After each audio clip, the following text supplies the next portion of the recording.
This is the Business Storytelling Show with Christoph Trappe. Name a top 20 storytelling podcast and a top 5% podcast globally. Christoph chats with thought leaders and experts to share tips and tricks that can help you tell your company's stories better to drive business results. Available wherever you listen to podcasts, live streamed on major social media channels, and part of the DB&A television network. Available on most U.S. television sets and streaming on Roku and Amazon Fire. Here's Christoph with today's episode. Let's go. Let's go, business storytellers. How's everyone doing? Hey, thanks for joining me. Episode 550, I think. I wasn't paying attention at the end of the opening there because I'm sitting here sipping my LaCroix. And the reason I mention that is not because it just tastes good. It does, but we're live once again on Amazon, and you can buy LaCroix right there on Amazon. It's in the link in the carousel. Check it out. Now, if you're not watching on Amazon, make sure you search for Christoph Trappe Amazon storefront, and you can find all the stuff that you're seeing around me. My microphone, my backdrop, everything. Everything you're seeing, you can order right there, including the other thing that you can find in my Amazon carousel and my storefront is the book we're talking about today, Social Selling Techniques to Influence Buyers and Change Makers. And this is the second edition that's coming out pretty quickly here. Timothy Huge wrote that.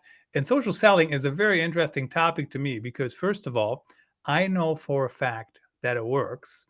And I also know that a lot of people don't give it the time that it needs.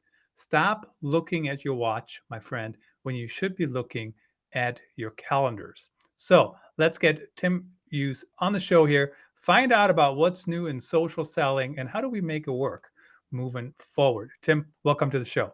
Hi, Christoph. How you doing?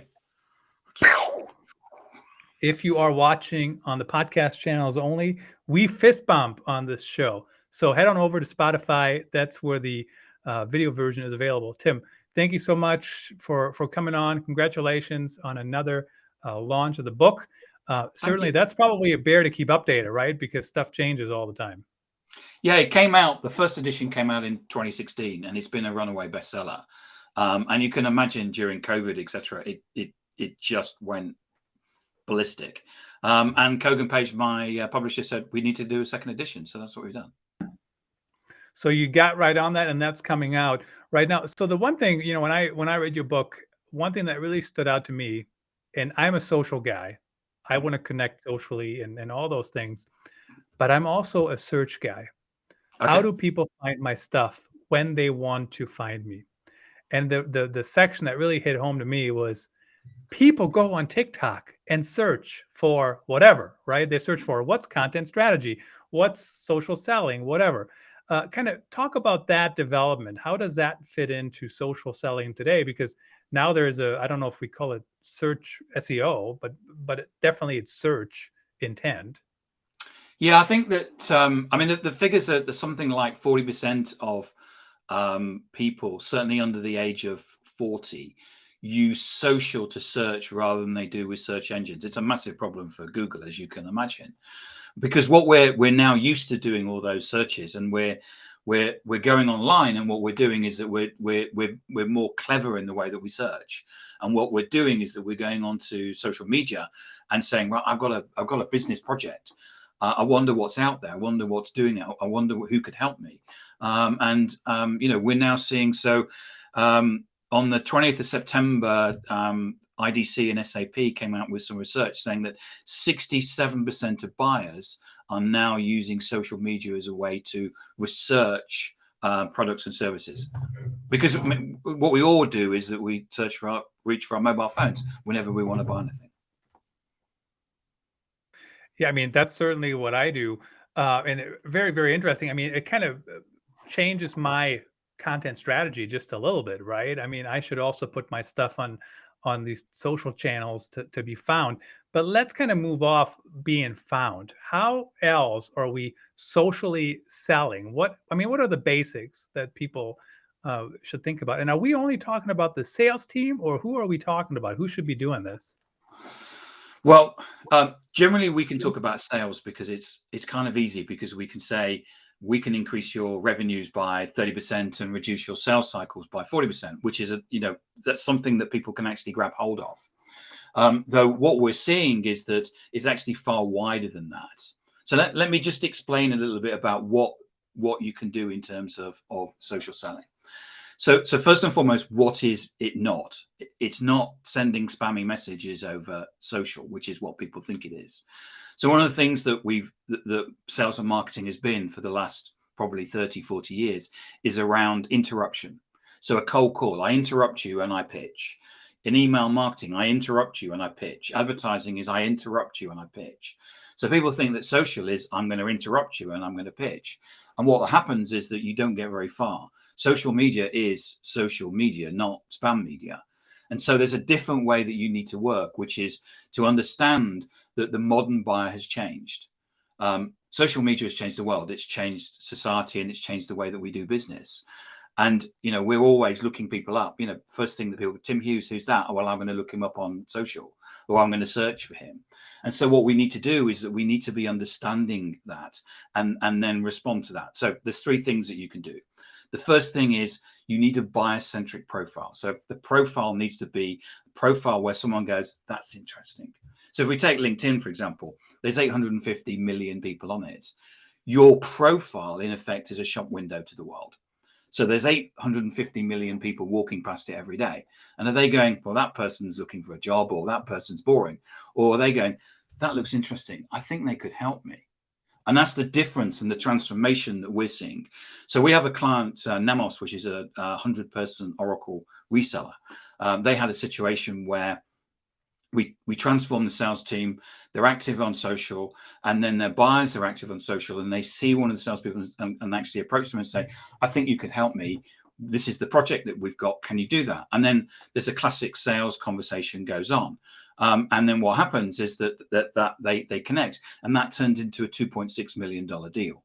They then took another $500,000 out of them 6 months later. So you see that this buyer-centric profile is about attracting and being the profile that your buyer wants. The second thing that you need is a network. And that's about having as wide and as varied network as you can have. You can send about 200 LinkedIn connection requests every week, and you should do. And what the connection request is about, not about your products and services, but the ability to have a conversation. Because everything that we do in B2B requires us to have a conversation. So we know that conversations create sales. So you've got 200 opportunities to have a conversation and ultimately create sales. But to be selling in B2B, you need to be connected to the people that are out there in your particular accounts. So if you're running a QBR, so a quarterly business review as a sales leader, you need to be asking your sales team, so how many people are you connected to in that account? And it's not about one or two. I've got a salesperson who's got a particular target account. He's connected to 1,000 people within the account. He's connected to the whole of the C-suite in the UK and the whole of the C-suite in the US. And because what he's doing is that he's forming those relationships and building digital bridges to those people. So having a wide network. The third thing that you need is content. You know this, Christoph, because you're creating content and we're creating content right now. What we want is content that's going to incite me, entertain me. This is a great example. Here's a podcast where you're entertaining people. You're giving people information. So this is not about putting out brochures, because we've actually done some research and nobody comes to social media to look for brochures. They come to social media for conversations. What they're looking for is authentic content. So not something written by a marketing department or a marketing agency, something that you created. You as a salesperson, you understand the business issues that are that your customers have. Write about them. So putting that all together, for example, we were targeting a PE company, what we did is that we understood that the business issue that they had was forming and getting and growing in international accounts. So what we did was that we obviously have buyer-centric profiles. We connected to the people within the account, and we put out a blog that said, if you're a PE company, this is the sort of thing that you should be doing to grow your and grow into different accounts. Within 10 minutes, the CEO of that PE company had rung us up. And then what happened was that we presented to him on the Tuesday, we presented to him on the board on the Friday, and then what happened was that we got a purchase order the week after. So some people out there will say that social selling takes a long time. It's rubbish. If you've got the building blocks and the methodology in place, you will find that you will actually build relationships very fast, and that can turn into commercial interaction. So to talk about the other point, if you think about that from a sales perspective, but we then empower the HR team, the customer service team, the people in purchasing, we're not necessarily selling. What we're doing is saying, I love working for this company because it's got a great environmental and social governance policy, or I love this company because of our inclusion and our diversity policy. If we're going out and we're talking and we're sharing the culture that we have and the fact that it's a great place, what you're going to find is that people that are looking for a job, or people that are looking for a change, will go, do you know, that looks like a really interesting place to work for. And what we found is that the modern buyer is on social media. We also know that the modern job hunter is on social media. In fact, we know that the modern investor is on social media. So what you'll find is that by having all of these people and empowering your team across the business to talk in this way. So we talk about having walking digital corridors and having digital conversations. So in the past, we would have done things where we would have been able to actually go onto a client site. Now what we're able to do is to walk into prospects and clients and meet with people and have conversations, but in the digital world. And this is transformational. And we talk about this digital effect that is impacting, and the conduit to it is through social media. You know, I mean, certainly I believe in social media, and I've gotten deals through social media. In fact, I flew to India because of social media, right? To speak at a big conference with, don't remember his name, but the head guy from Iron Maiden was there. He flew his own plane over, and Bruce Dickinson. flying. Yeah, who was it? Bruce Dickinson. Yes, I think that's who it was. But you know, so the point is that wouldn't have happened without social media. So certainly it's working. What's interesting to me is, how do you find the balance between being annoying and, you know, connecting with people? So I'll give you an example. I'm not in sales. I'm a marketer. I'm a content strategist, but certainly I'm trying to learn as much about the industry as I can. I want to connect with as many people as I can. And I do that all the time. And one thing I do is when others in my industry like somebody's post and I'm not connected with them, I will just follow them, right? I just click the follow button, like the post.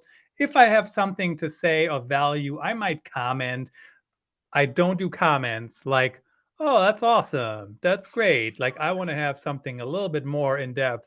And sometimes I don't, right? So I just don't say anything. But if I have an opinion, I might share it without, you know, inciting a riot or something like that. But where's that fine line between being annoying and building those relationships? I mean, you do see some of those posts sometimes where people complain and say, what's with all these cold outreaches, blah, blah, blah.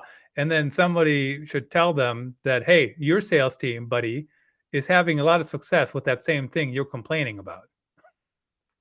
I think that what we need to do is that we need to be the people that we want to be on social media. And you know, many of us will have picked up and go through our timeline and go boring, boring, boring, boring, boring, boring, boring.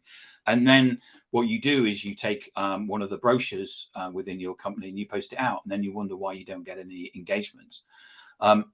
And so what happens is that actually, if you're doing that, is that you train the algorithm and train your customers to ignore you. So you have to be the encouraging, the positive person, and that's what we would expect. If we went to our a customer's office and walked down their corridor and knocked on a few doors and say, "Hey, Stuart, haven't seen you for ages. Can we have a chat?" You would be encouraging and you would be positive, and you wouldn't go, "Well, I don't like the picture of you that you've got on the wall with you fly fishing. It looks terrible with those big waders. You look rubbish in them. So the fact of the matter is that we have to be the encouraging people. And I think there's only 2% or 2% of people on LinkedIn, for example, share content. So even though you see a lot of content, very few people are sharing it. And what you'll find is it's the people that are being helpful, insightful, and entertaining that are bubbling to the surface, like this podcast. This is where people will go, Christoph. I mean, I'm not surprised you got invited to India to speak, because here's an insightful podcast which is helping people. And I think sometimes people worry about sharing their knowledge. I think if you looked at all the blogs that we'd ever written, we've probably written about every single thing about the methodology that we've created. We just don't believe that anybody is going to piece them together and work it out. So we share share our IP. That some people say, you should only share 80% of it and then charge for the 20%. No, share 100% of it, because what we're doing is that we're helping people. And one of the things that we found, certainly over the last 24 months, is this inflection point happened in October 2020, when certainly in the UK, when we had the second lockdown, where people said, okay, we're not going back to the way it was. And what we're going to do is that we are constantly going to be online. And what we've done with content is that we've actually been able to train people to be what we call digitally dominant. So as I talked about earlier on, we empower the sales team, we empower the different departments, we empower the C-suite to be online. So, for example, Cyberhawk, which is a drones company, their C-suite is all online. The CMO, the CIO, the CFO, the CEO, Chris Fleming, all of them. Chris Fleming has actually contributed to the book. And he talks about running a digital company and a digital organization. They went digital probably about 18 months ago. And he sees himself as running two companies, a drones company and a media company, because he knows that they need to be putting out insightful, interesting content, and they need to be doing it every day. If you don't do it every day, you're invisible. And so what we're seeing is people are doing that. And then what they're able to do is actually take the oxygen out of what their competitors are doing, because their competitors are probably posting brochures and doing the same old stuff. Hey, look at me. Here I am at a conference and stuff like that, which people aren't really interested in. And this digital dominance is really coming to the fore right now. And people that are making the step right now and taking the plunge and investing in digital are able to completely wipe the floor with the competition. What's interesting about the content creation piece, you mentioned content creation is like a muscle, right? The more you do it, the better you get at it, the more you build it up. And that's kind of what I've learned. I mean, I never thought of myself as a podcaster. Forget about a live streamer, forget about a TV host, forget about an Amazon influencer. And I'm doing all those things. And people are paying attention, people are listening, and it's kind of fun. I learn a lot. The other thing, when you mentioned earlier that I'm paraphrasing a little bit here, but to the extent what I heard you say is every topic has basically been covered, and it really has. But when Todd Jones was on the show, and I challenged him on this, he said, we don't need any more top of the funnel content. And I said, I disagree with you. And here's the reason why. Because there is so much unique content companies can create if they just think about it. I'll give you an example. How to edit a tweet. Everybody and their brother has written about that, right? But hardly anybody wrote about how to do it exactly. So I wrote about it, right? And certainly, am I going to win against the New York Times? Maybe not.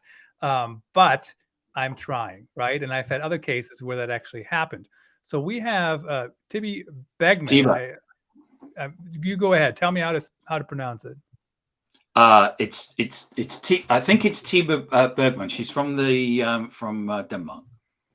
From Denmark, joining us here. And so this comment is actually brought to you by the Restream pairing function. So what's happening is Tim is restreaming his our live stream to his channels, so she's one of his connections, and she's commenting here. We do appreciate you chiming in. This is the challenge in my organization: convincing our team leaders and management that it is worth the time invested. Don't overthink.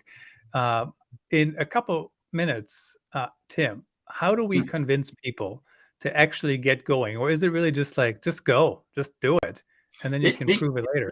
Usually what we would do is actually start with a pilot. So what we do is that we find people in the organization that say that they feel that they're brave enough, that they're willing to share things about themselves, they're willing to invest the time and effort in being digital. And then what we do is that we take them through a process, a methodology where we teach them all the things. So you can be, terribly frightened about going on social, but we explain how to have a biocentric profile, how to connect to people in a non-spammy way, how to build in effect, a digital territory, how to create content. And we take them through this methodology. And the methodology has now been certified by the Institute of Sales Professionals here in the UK, which is a sales trade body. So it's now a qualification that you can get, just like you'd get at school or university. And really what we do is that we get people to take baby steps. And what we always find is that there will be one or two people that will fly, and other people, what we can do is we can move them along. But it's about giving people the skills. I often liken it to organizations where you train people about health and safety, you train people about diversity and inclusion. What people don't do is seem to do is train people about social media. And by putting them through a recognized training and coaching process, what happens is that they get the requisite skills. You're not going to be placing the organization at risk. You're not going to get the people making the mistakes because they know what to do. And we see this actually now as a business imperative. The clock's ticking now in terms of getting people to actually be recognized on digital and be on digital. And organizations that we work with generally are increasing their revenues, generally by 30%, reducing their sales cycles by 40%, which is if we're moving into a downturn or moving into some sort of recession, that's going to give you a downturn or recession proof. Well, and that's certainly something everybody's after, especially right now where, the inflation is through the roof and things are changing, people buckling down, which is a whole different topic, quite frankly. How do you feel about automation in social selling? I mean, I use some automation. I'll give you an example. I guess this is not social selling, but all my emails around this podcast, they're all automated, right? Hey, Tim, don't forget, we're going to meet tomorrow. Hey, Tim, send me a copy of your book if you have a book, right? I mean, you have a book, obviously, but some guests don't. Yes. All these different things are automated. On social media, I use Buffer. I use, some of those tools. And I know there's others, especially on LinkedIn. You can send people automatic messages based on who they are. Really briefly, how do you feel about automation when it comes to social selling? So you need to be really careful with automation. I use Buffer, so that's about scheduling tweets and putting out the tweets that you kind of need to. But you need to be very careful on LinkedIn. So one of my colleagues is actually just LinkedIn cut him off, shut his account last night, and he's had a conversation with them. And actually, he uses HubSpot. And just by having HubSpot connected to LinkedIn, that's seen as an illegal app, and they cut him off. He's had to actually cut that because what HubSpot was doing was scraping emails. So you need to, if from a LinkedIn perspective, you need to be really, really careful about using any form of automation. If you look at, I think it's clause 8.1 and 8.2 in their terms and conditions, they talk about the fact that they don't want automation, and you need to be what happens, especially on LinkedIn, is if you're using automation, it looks unauthentic. I've written my name deliberately on LinkedIn that says Timothy open brackets Tim Hughes, and I know when I get a message that says Dear Timothy open brackets Tim, I know that they're using automation. Therefore, I know that they're not authentic. And there's been a lot of people putting dots and stuff in front of their name, and you just need to be really careful about it.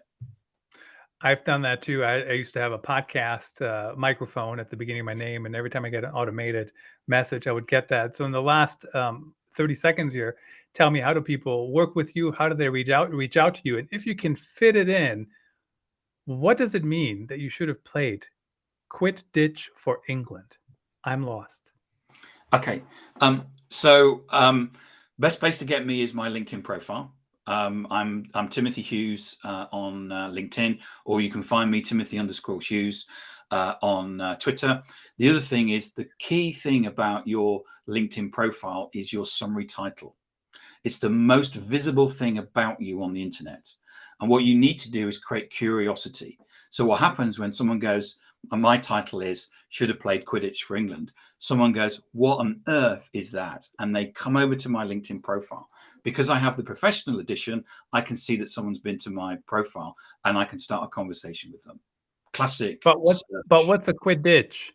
Quidditch. It's the game that it's a made up game that is in the J.K. Rowling books of Harry Potter. I don't read those. Very interesting. Hey, Tim, thanks for coming on the show. Thanks for sharing your insights. Really appreciate it. Thanks, Christoph. Great to be here. That's a wrap. Thanks for tuning in. Please rate and review our show on your favorite podcast channels. And don't forget to share this episode with your networks. We appreciate you. Until next time, let the best